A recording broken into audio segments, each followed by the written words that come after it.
I'm Sylvia Earle, explorer-in-residence at the National Geographic, oceanographer, founder of Mission Blue. Today, I'm going to talk about some of the things you can do to make a difference for the ocean.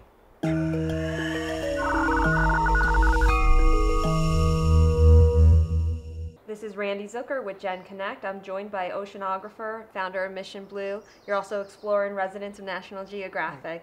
When it comes to marine life and saving our marine life, you are the queen of know-how. You really are. Her Deepness is one of your nicknames. That's true. So personally, I feel like this is such a big problem. And sometimes on a personal level, you feel that there's nothing that you can do to make an impact and to really help improve our marine life. But there is. Oh, actually, everyone makes an impact on the world around them, either consciously or just by doing what you do. But you can be proactive in the decisions that you make. First of all, look in the mirror and figure out what talents you have. Do you write? Do you sing? Do you have a way with numbers? Are you a teacher? Are you a mom or a dad or a kid? You've got to fit in one of these categories. Right.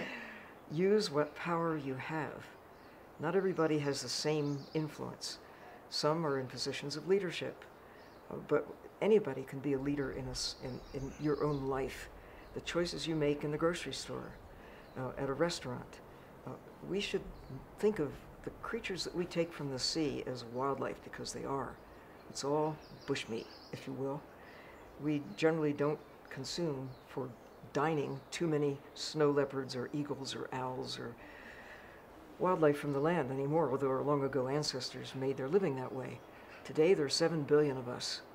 We have to eat low on the food chain, and we have to take care of fish as valuable components as birds are to the land, fish are to the sea. Valuable, much more valuable alive than on our plates. So that's one of the areas of choice that we can make. It's also just knowing. First of all, learn what you can about the part of the planet that drives the way the world works. That's the blue part. And understand what you can do with the use of plastics that have a way of perversely winding up in the ocean. The ocean is clogged with these things. Know about climate and what the fuels that we burn. Just know that that has an impact on one of the big problems now. Acidification of the ocean, driven by that same problem that is changing the atmosphere, the temperature of the planet, carbon dioxide, excess. We need some to drive photosynthesis, but too much is like too much of a good thing. We need some CO2, but we have seen this runaway condition owing to the burning of the fossil forests and the fossil plankton from the sea, of something on the order of 1 million years worth every year that we live. We're just burning through the assets. So be careful about that, because it makes a difference for the ocean if you conserve on the ways that you emit CO2 into the atmosphere. And if we don't follow these tips and be more mindful of our actions, what's your biggest fear?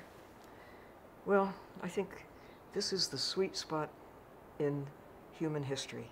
For the first time, we know our place in the universe. We couldn't know that even 50 years ago. 50 years from now, it'll be too late to take actions that we now can take to secure an enduring place for ourselves within this magical blue speck in the universe. There's no other creature on Earth able to know what we know. We burn through fossil fuels to give us this knowledge. Now we have to use that knowledge to get away from fossil fuels to another, softer, better way of living within our means. And everyone needs to know that. And then, empower those who are in decision-making positions.